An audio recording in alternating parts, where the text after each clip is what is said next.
Yo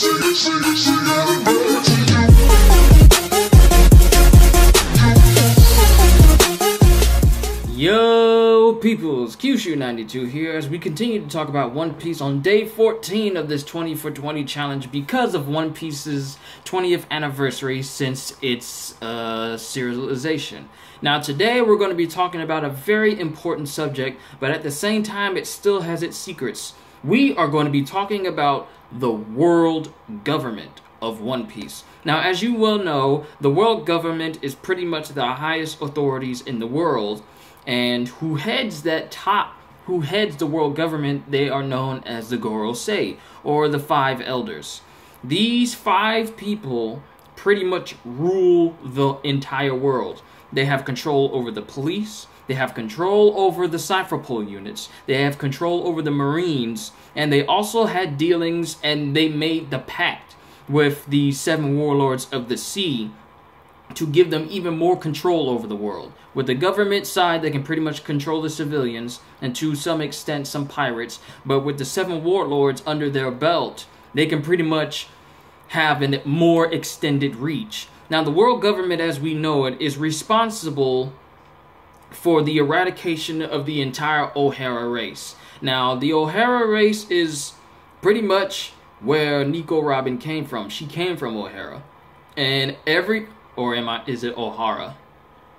However you want to say it. Nico Robin came from O'Hara, and pretty much everyone there was an archaeologist. They all were able to read poneglyphs, and they were pretty much one of the most intelligent people in the world.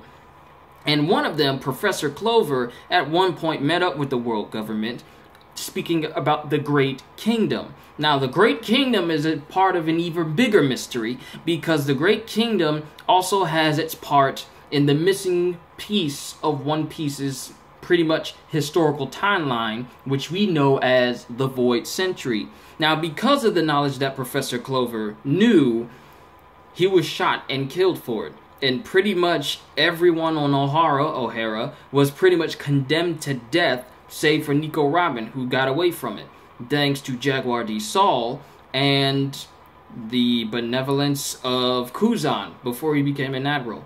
But pretty much everyone else on O'Hara was killed because of the knowledge that they knew, with Professor Clover even being shot and killed before he could even speak the Great Kingdom's name. So the world government is extremely adamant on keeping the information about the Void Century secret, so much that they completely wiped it all from every single bit of history and text, and that even speaking of or trying to look into the Void Century either gets you into Impel Down or immediately killed.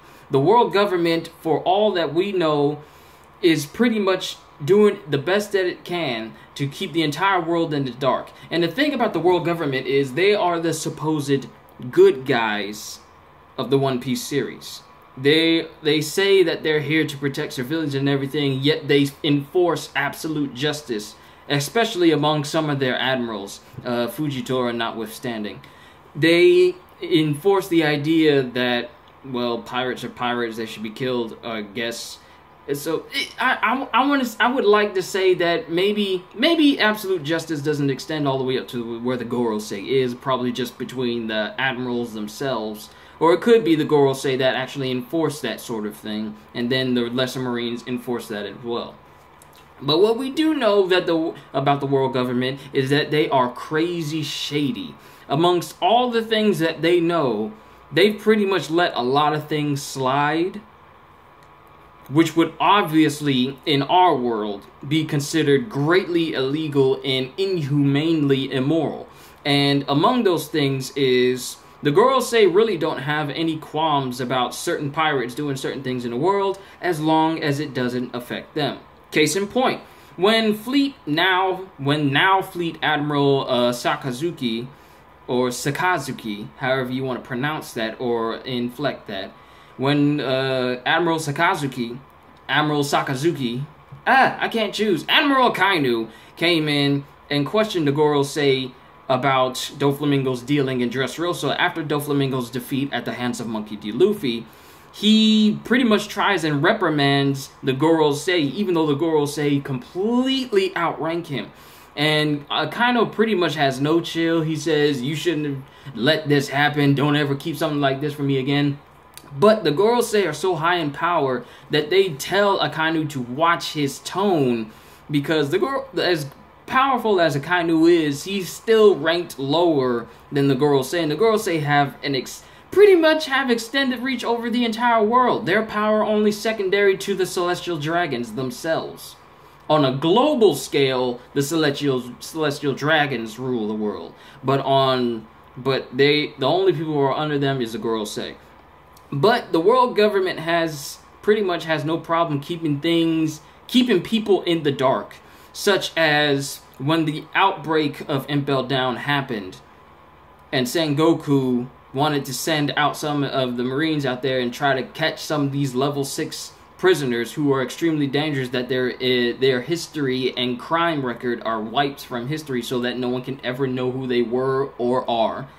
But the world government higher-ups, like the Gorosei, pretty much put forth the idea like, no one says anything at all, despite these incredibly dangerous pirates being out in the world right now. We don't say anything, just cover it up and let things go on as it were. With innocent civilians out in the world, the Gorosei pretty much want everybody to keep all the massive breakout that pretty much almost killed Magellan to remain under wraps. And also another thing is they wanted to keep what was going on with Dressrosa completely under wraps as well. And they also wanted to keep the fact that Monkey D. Luffy, a pirate, beat one of their own warlords who was trying to take over another country. And they didn't even want to acknowledge the fact that a pirate saved a country, because then it would look bad on the world government's part. So much that they decided to give the credit to Smoker and promote him, even though he didn't want it at all, because Smoker may be a Marine who doesn't have any qualms with going after Luffy, but at the same time, he gives credit where credit is due. He pretty much told the world government that, hey, it wasn't me who stopped Crocodile, it was the Straw Hat Luffy. So I don't want this promotion, don't give it to me because I didn't earn it. Yet still, the world government decided to promote him anyway and give him credit, because the world government would rather see one of their own take the credit for the work of a pirate and keep the world's view of the world government on such high standards. Because it wasn't until the Dressrosa arc that pretty much everyone around the world saw that there can be moments where the world government can show some humility. The only way that they've been able to show that was through Admiral Fujitora. After all was said and done in Dressrosa, Fujitora pretty much goes against the entire ethic way that the world government behaves, and willingly apologizes, so much that he causes not only himself but every single member of his entire section that went with him to Dressrosa to bow out in front of King Riku in complete, I'm trying to think of the word right now, in complete submission to the king of Dressrosa. And this was broadcast around the world for all to see. And the world government did not like this at all, especially Admiral Akainu. When Fujitora did all of that, Admiral Akainu told him, either bring me the head of Straw Hat Luffy or don't come back at all. There won't be a single Navy base that will accept you. Now, the reason for this is because beforehand, Admiral Akainu pretty much summed up, says, you shamed the entire Marines. How could you bow your head in front of King Riku and show the weakness of the Marines and the world government? And pretty much Fujitora just says that the world government is not God. It cannot... How can people up in... I'm just paraphrasing, but Fujitora pretty much just says that the world government is not a god. They cannot do whatever they like and think that it's okay. And Fujitora is pretty much the only admiral that we've seen that has gone completely against some of the ethics of the world government, because Fujitora is highly I wouldn't say that he believes in absolute justice. He just believes in if something is done right, regardless of who does it, it's okay with him. Because if you see near the end of Dressrosa, he starts to grow fond of Luffy and starts to wish that he didn't blind himself, so he could see the face of the man that the entire country of Dressrosa was rooting for, even though this man was a pirate. So Fujitora starts to see that, well, pretty much, well, he already sees just how bad the world government is, because he wishes for the complete abolishment of the Seven Warlord, of the entire Seven Warlord system, because he just sees them as nothing more than pirates, and I guess he's tired of seeing pirates being called upon to handle business that Marines can handle themselves. Well, a select few, I guess. But the world government is incredibly shady, especially when it comes to their Safrapol units, which is pretty much their MI6/CIA/KGB/Interpol/Agent Cody Banks type unit. Scratching the Agent Cody Banks part. But the world government is extremely shady. And going back to Ohara, they completely destroyed everybody and razed the entire island just so they can make sure that there isn't a single smart person on that island that can live and tell the tale of the Void Century and figure out what the poneglyphs actually say. And the only person to survive this, like I said earlier, was Nico Robin. Their fear for what Nico Robin knew or could grow up to know was so great that they placed a bounty on her when she was just a child, to ensure that either she was brought in and then they had her under her belt, or she was just flat out killed. That's how much the world government fears the information of the Void Century getting out in the world, because it could undermine everything that they've done, because they created the entire ruling king systems, the reverie, uniting all the nations together. The world government pretty much took over the world after that century gap in the Void Century. Because I believe it was, I want to say 700 or 800 years ago where the world government was established, a little bit after the Void Century happened. So the world government pretty much just wants things to remain where they are for now. But we're starting to get more and more information on this, because another thing that the world government seems to know is some of their higher-ups, and I'm only guessing some of their higher-ups, seem to know what the will of D really is. Because as we find out, when Sengoku was talking to Law after the aftermath of the Dressrosa battle, when Law mentions his whole name, which is Trafalgar D. Water Law, when Sengoku hears the D, he gets extremely tense when he sees this.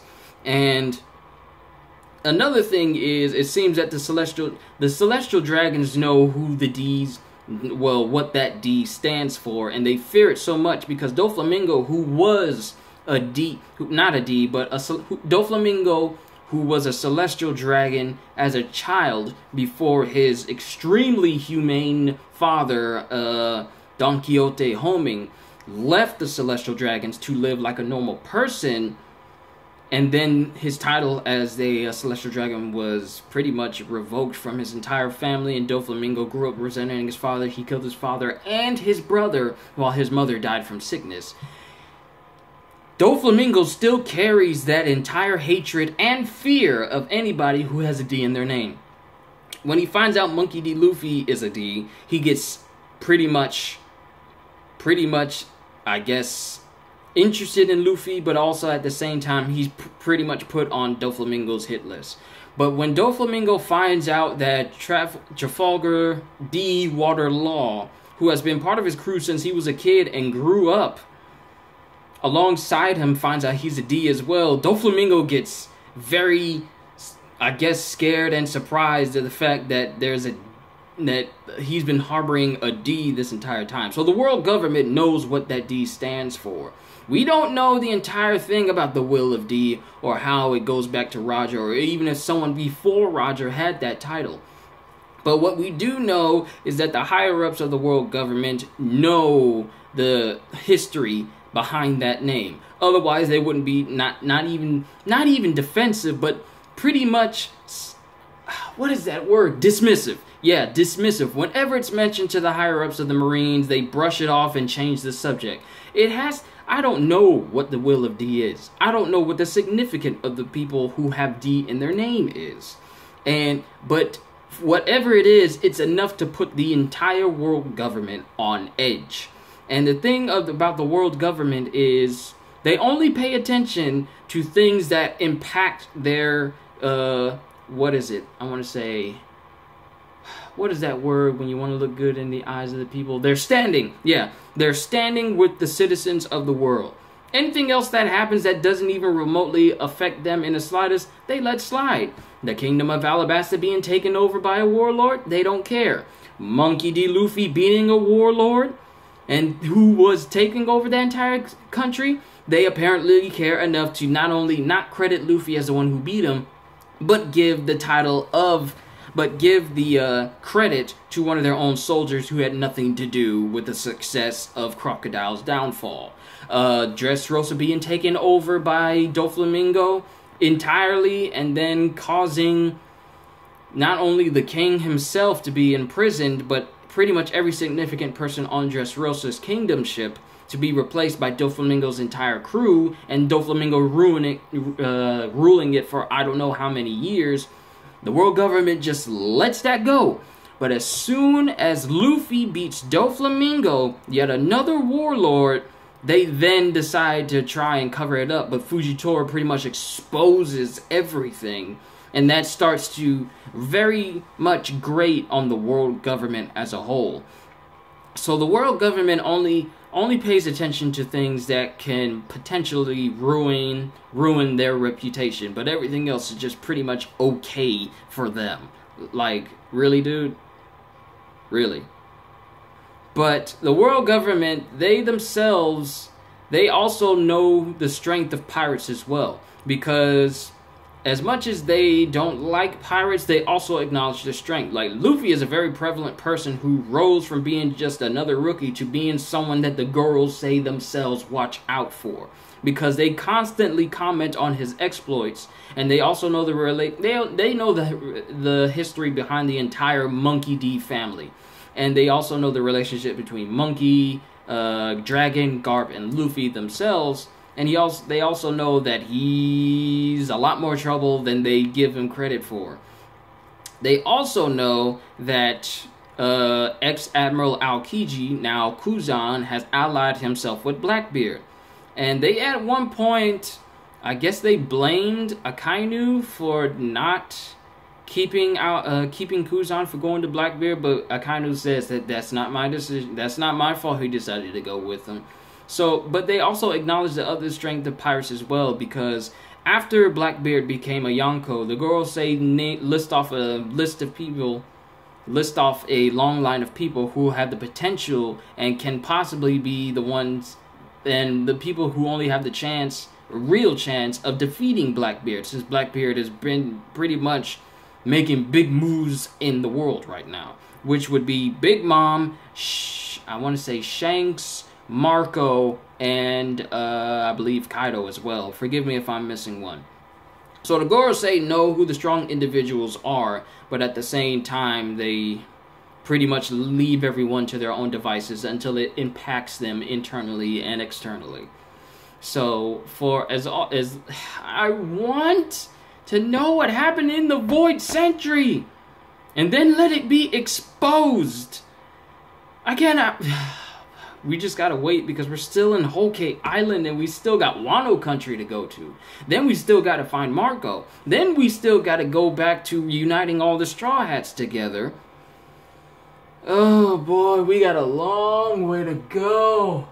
But so far, it still has me engaged. I mean, the last chapter of One Piece had me extremely engaged. I mean, Big Mom's about to go completely insane, and nothing's about to stop her now. But that's pretty much all I can say about the world government right now. I mean, as powerful as they are, as shady as they are, you have to admit they've been doing a pretty good job of making sure that their status as one of the three great powers of the world has been unchanged.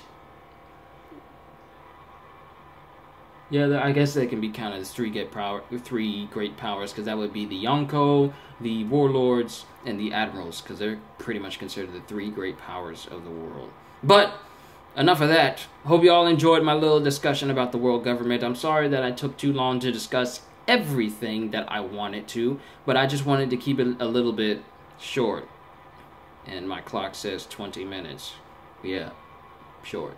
But I hope you all enjoyed yourselves, and we only have 6 more days before we finish this entire 20 for 20 deal that we got going on. So, as always, I will see you in the next video, and once again, as always, later, peoples!